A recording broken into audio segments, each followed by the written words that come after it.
In today's society, there are currently 123 fraternities and sororities in the United States, with 750,000 undergraduate members currently and 9 million members total. Here at the University of Kentucky, there are currently 47 different fraternities and sororities, with over 5,000 total members combined. It all started in 1776 when Phi Beta Kappa, the first Greek-lettered fraternity, was founded on the campus of the College of William and Mary. It's set the traditions for the future fraternities and sororities such as handshakes, rituals, mottos, and badges. Soon after, in the early 1800s, many other fraternities were founded.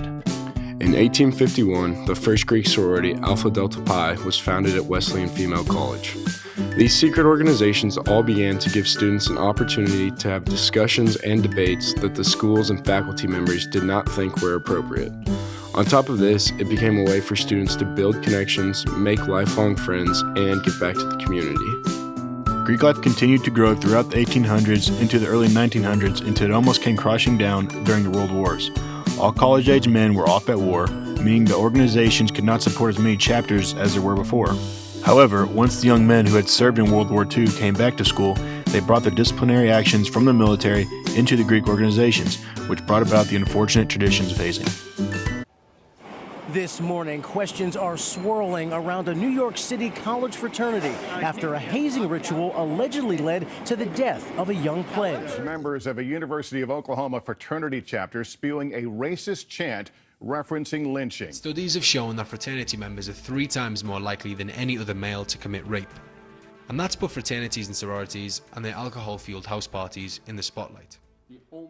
Sadly, in recent years, some fraternities, sororities, and individuals in Greek life have drifted away from the values they were founded upon.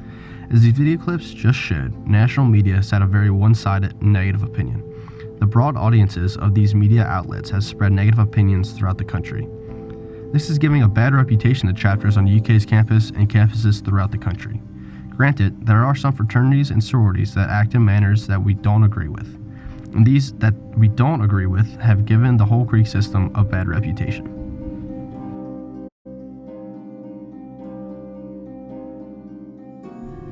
One of the actions we don't agree with is hazing. Hazing has become a huge issue in Greek life. Since 1975, at least one student per year has died on a college campus due to hazing-related incidents. UK's administration is doing a good job to combat this problem by having a zero-tolerance policy against hazing, but that doesn't stop it all. We do believe that there is value to the Greek system, unlike what the media outlets think. For starters, the graduation rates of students involved in Greek life are 20% higher than students not involved. Because of this, there are good things that come out of going Greek. We need to find a way to change the national perception of the Greek system. Every year, Greeks at UK are involved in countless philanthropy events that raise money for causes like the Make-A-Wish Foundation, St. Jude's Hospital, and the Ronald McDonald House. At UK, the Greeks raise hundreds of thousands of dollars through these events and log thousands of hours of service to the community. Some of the big philanthropy events here are the Greek Sing, Stomp, and the Shamrock Run, but they aren't very publicized because the media doesn't mention it. One solution we have for this is to advertise their events better and make the whole campus aware that they're happening. They could put up flyers, ask the university to send out emails, and even tell news stations about their events. Another way to make these events better known would be to encourage non-Greeks to participate. At UK, roughly 5,000 students are involved in Greek life, leaving around 24,000 students who do not know how to get involved in these events. An example of an event that combines Greek and non-Greek members is Dance Blue, which this year raised $1.6 million for cancer research. The only problem is this is one of the few events that combine the two groups. Imagine the possibilities if all Greek philanthropy events teamed up with non-Greeks.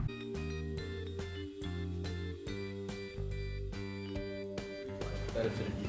A few things that how I've been benefited from Greek life is the friendships that I've made throughout my time here. I've made lifelong friends that I can have after college. As social chair, my organizational skills have tremendously improved, such as organizing day parties, formals, and whatnot. My communication skills between people has also improved. And finally, leadership is one of the main things that I've benefited from joining Greek life. I feel like I've made some really genuinely great friends through Greek life that I wouldn't have encountered otherwise.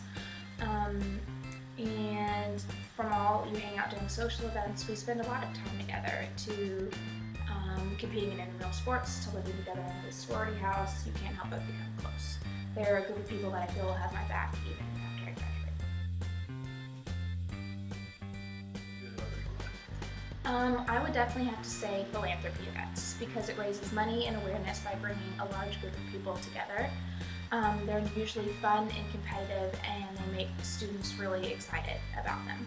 I also like that Greek Life makes a large campus smaller, and you really feel like you're a person. I think the main thing that we have been doing and that she recognized outside of the Greek Life or Greek community is that our philanthropy. We've raised numerous amounts of dollars for community or for organizations that give back to the community, such as Make-A-Wish Foundation. Our philanthropy is Greek Scene, and then Dance Blue. I feel like those two get the whole campus involved.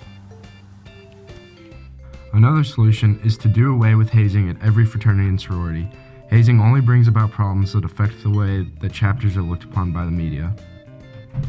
Since Greek life is so big, there will always be people that do immature and selfish things. Our hope is that by implementing the solutions that we have laid out about doing away with the traditions of hazing and emphasizing philanthropy more, Greek life will be viewed as something that benefits college campuses and the students involved.